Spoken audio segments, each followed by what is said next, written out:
Hola, bienvenido, bienvenida a este nuevo vídeo en el que voy a hablar de las dimensiones de conciencia. Conviene aclarar que no me estoy refiriendo a espacios dimensionales, multiversos, mundos paralelos, sino a grados de frecuencia vibracional con sus respectivos niveles de entendimiento, que es lo que todo ser vivo adquiere progresivamente en la medida en que va adquiriendo experiencias, y estas experiencias le proporcionan un conocimiento que hace expandir su conciencia.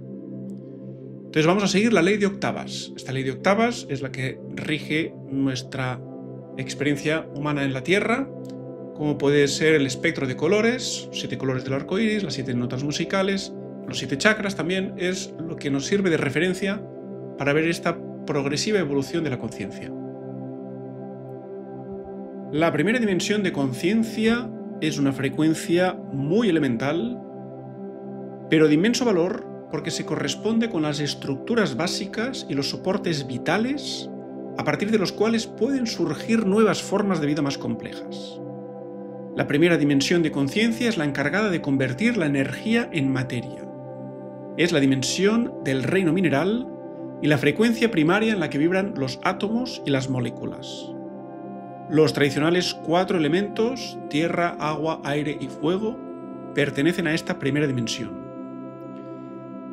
Esta primera dimensión de conciencia conforma nuestro planeta, nuestro sistema solar, nuestra galaxia y todo el universo. En todo el universo hay conciencia, hay vibración.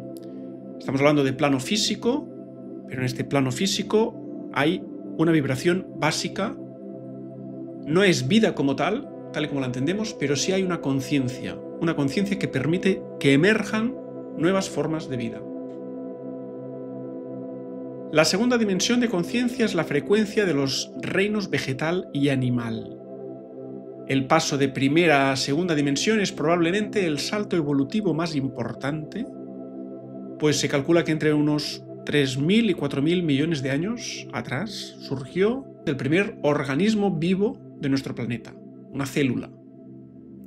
En un primer momento se trataba de organismos unicelulares tan elementales como una bacteria, pero que al cabo de unos pocos milenios, estas primitivas células procariotas, con escaso material genético, fueron convirtiéndose en células eucariotas más sofisticadas, de mayor carga genética y con una organización a nivel pluricelular que dio lugar a la creación de una inabarcable diversidad de especies vegetales y animales.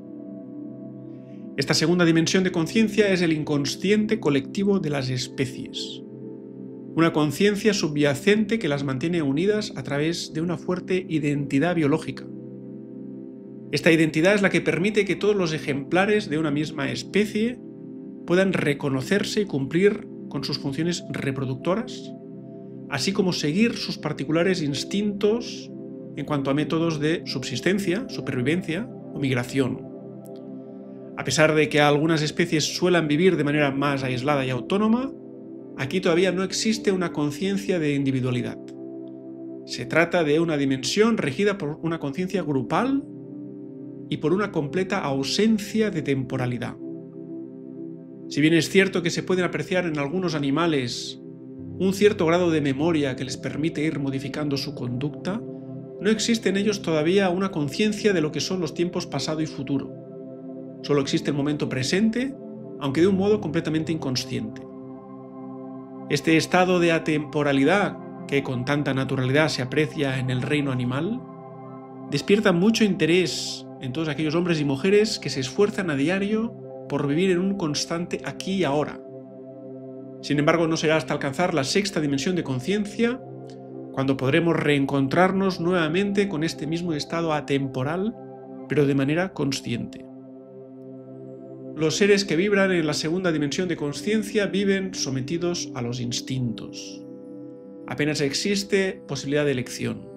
Al no disponer de suficiente capacidad reflexiva, las acciones que estos seres acometen en su cotidianidad quedan mayormente exentas de responsabilidad.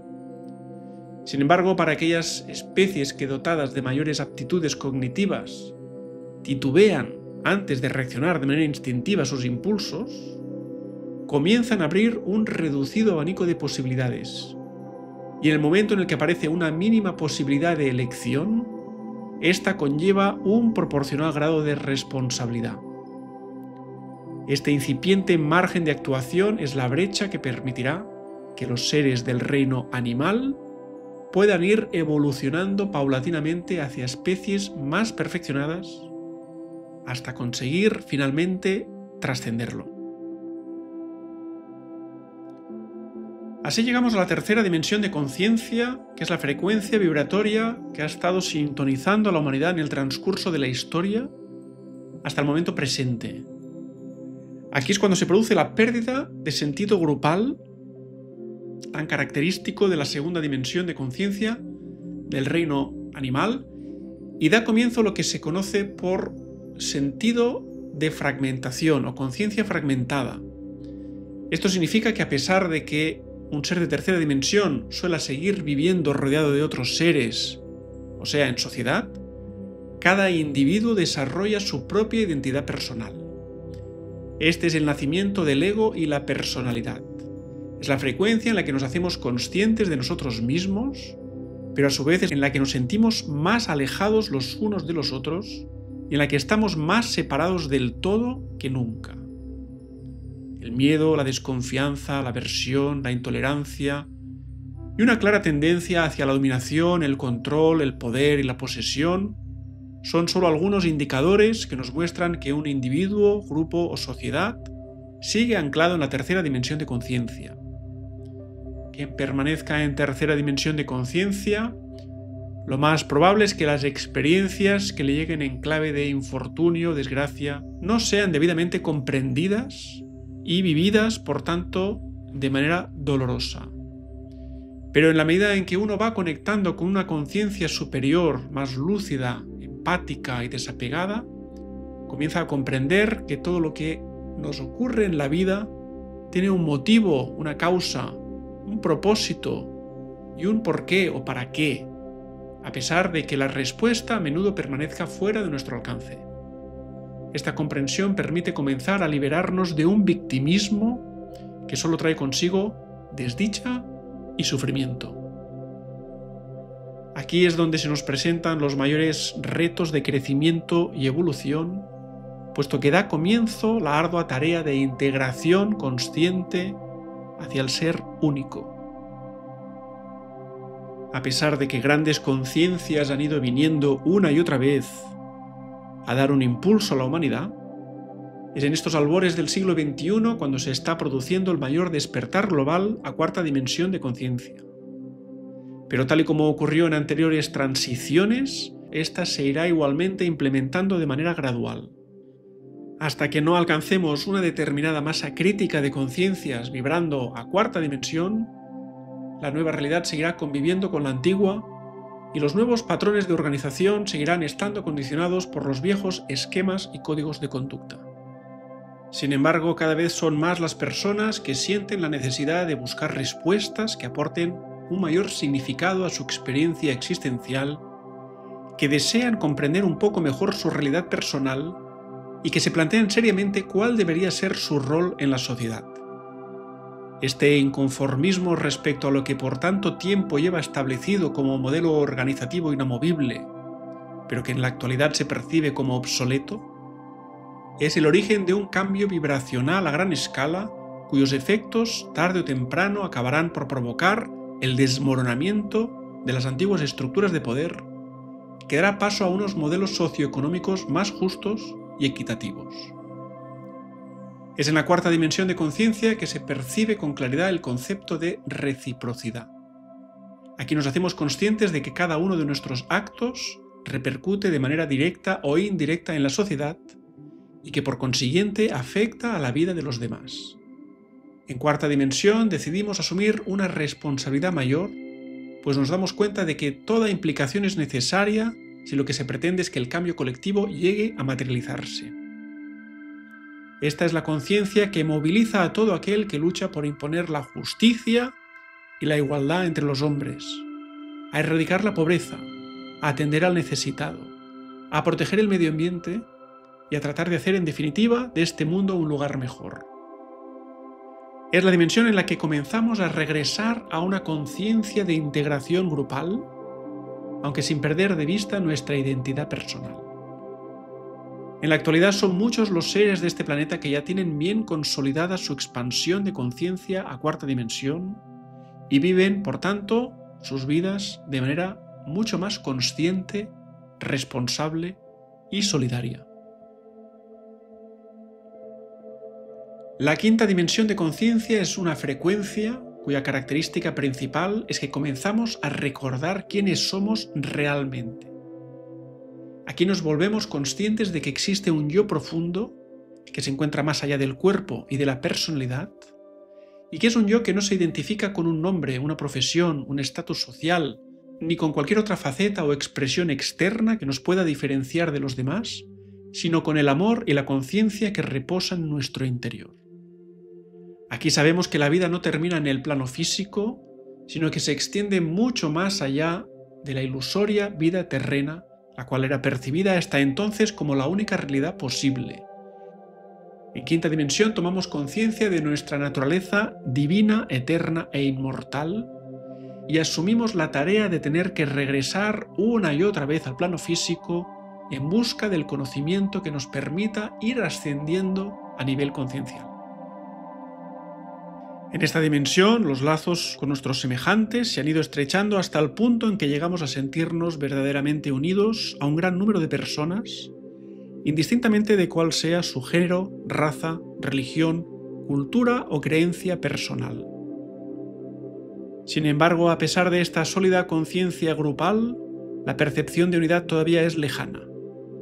No podemos evitar sentir un distanciamiento tanto con aquellos seres que calificamos de santos o sabios, como con los que calificamos de miserables. Por consiguiente, hasta que no se disuelvan por completo estas distinciones, todavía queda camino por recorrer. El verdadero despertar espiritual llega a nuestras vidas cuando al fin alcanzamos una percepción no dual de la realidad. Cuando esto ocurre, comenzamos a percibir una ausencia de confrontación entre los pares de opuestos. Lo que hasta entonces solíamos calificar de bueno o de malo, de positivo o de negativo, de justo o injusto, empieza a cobrar ahora un nuevo significado. Dejamos de identificarnos sistemáticamente con una de las dos polaridades inherentes al mundo manifestado y pasamos a situarnos en una posición más elevada y unitaria. Una posición cuya perspectiva nos ofrece una visión de la realidad mucho más amplia e integradora. Es en este punto cuando conectamos con la conciencia crística o búdica, una energía de muy alta frecuencia que nos abraza cálidamente y hace que nuestra vida se vuelva mucho más amorosa, pacífica y conciliadora. La sexta dimensión de conciencia es una frecuencia vibracional que otorga al ser el conocimiento vivencial de la unidad. Y cuando se descubre que no hay separación alguna entre uno mismo y todos los seres de la creación, se advierte que no hay lugar para la aversión, la intolerancia, la crítica ni el reproche. Los antiguos moldes de ordenamiento que habíamos fabricado para encasillar la diversidad en la que vivimos ya no sirven. Son inútiles. Las barreras que nos separaban han caído y cualquier juicio de valores que se pretenda hacer solo puede ir dirigido hacia uno mismo. Si alzamos la vista, vemos desde aquí con claridad cómo todo converge hacia un único e infinito haz de luz, conciencia, que todo lo abarca y todo lo ilumina. Es al dirigir la mirada hacia abajo cuando nos damos cuenta de que esta inmaculada luz primordial se percibe de manera muy fragmentada en los planos inferiores debido al efecto que produce atravesar las diferentes capas de densidad que conforman la materia. Es por tanto esta luz conciencia disgregada en múltiples haces proyectados sobre la Tierra lo que provoca que también sean muchas las percepciones, creencias e interpretaciones que se hacen de una misma realidad. Pero en el instante en que uno ya solo ve esta luz primigenia como el origen y el fin de la verdad suprema, es como el ave que emprende el vuelo y contempla desde lo alto los efectos de una dualidad a la que ya no pertenece. En este elevado nivel de conciencia ya no se persiguen reconocimientos ni halagos, tampoco saciar placeres u obtener réditos o ventajas. Lo único que verdaderamente se ansía es la unión con lo divino y la libertad. Estos anhelos relativamente sencillos de comprender a nivel conceptual de nada sirven si no se viven como tales. Este es el inmenso valor que tiene cada una de las vidas que vivimos, porque no basta con creer, pensar, filosofar, conceptualizar o teorizar sobre un determinado estado, nivel de conciencia o condición espiritual. Si lo que se pretende es que ello adquiera validez y sea integrado en el ser, será necesario tener que sentirlo, vivirlo, llevarlo a la práctica y experimentarlo en carne propia, aun cuando la sola idea de tener que volver a encarnar suponga un fatigoso pesar. Para el ser que ha alcanzado este grado de desprendimiento en el que nada de lo que pueda haber en el mundo despierta ya su interés, probablemente la sensación que tenga al pensar en una nueva venida al mundo es que ésta será del todo infructuosa y estéril.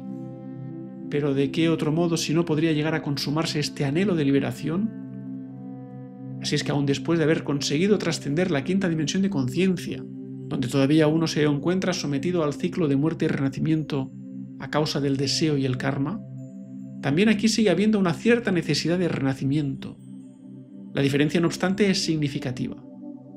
Nacer de nuevo no significa comenzar de nuevo. Cuando un ser que procede de la esfera crística desciende al plano físico para iniciar un nuevo ciclo vital, este apenas se ve sometido a la ilusión. Al permanecer su espíritu despierto en una esfera no dual de la realidad, bastará con que se produzca una débil conexión con su verdadero yo para que su mente egoica despierte también en el mundo terrenal. Esta es la dimensión de conciencia en la que se encuentran muchos de los verdaderos místicos e iniciados, como los bodhisattvas, los rishis, mahatmas, los profetas y santos de todas las religiones, es decir, grandes almas al servicio de Dios y del hombre. La séptima dimensión de conciencia es la frecuencia del amor en estado puro y de la integración completa al ser único. Las diferencias que hay entre sexta y séptima dimensión son desde luego mucho más sutiles que las que podíamos encontrar en dimensiones anteriores. Ambas contemplan la misma unión con el absoluto, pero si bien en sexta dimensión de algún modo todavía había que apartar el último velo de ignorancia para poder observar la realidad desnuda, en séptima dimensión ya no es necesario ni tan siquiera hacer este gesto, puesto que aquí todo queda al descubierto. Nada hay en esta dimensión que pueda interferir la clara visión de la realidad, ni que sea capaz de perturbar la paz interior de los seres que aquí se encuentran. Se trata de un sublime y perpetuo estado inalterado de conciencia, prácticamente imposible de sostener estando sometido a las vicisitudes de la vida terrena. Solamente grandes maestros de sabiduría como Buda, Jesús o Krishna, entre otros, son capaces de experimentar en el plano físico esta unión con el todo. Así es que después de haber recorrido durante eones el largo camino ascendente de regreso al hogar y haber completado todo un ciclo evolutivo, alcanzar la séptima dimensión de conciencia es la más bella culminación de un largo proceso que convierte a estos seres plenamente realizados en los venerables maestros ascendidos. Ellos son nuestros hermanos mayores, son nuestro ejemplo, y allí donde ellos se encuentran es hacia donde vamos todos nosotros.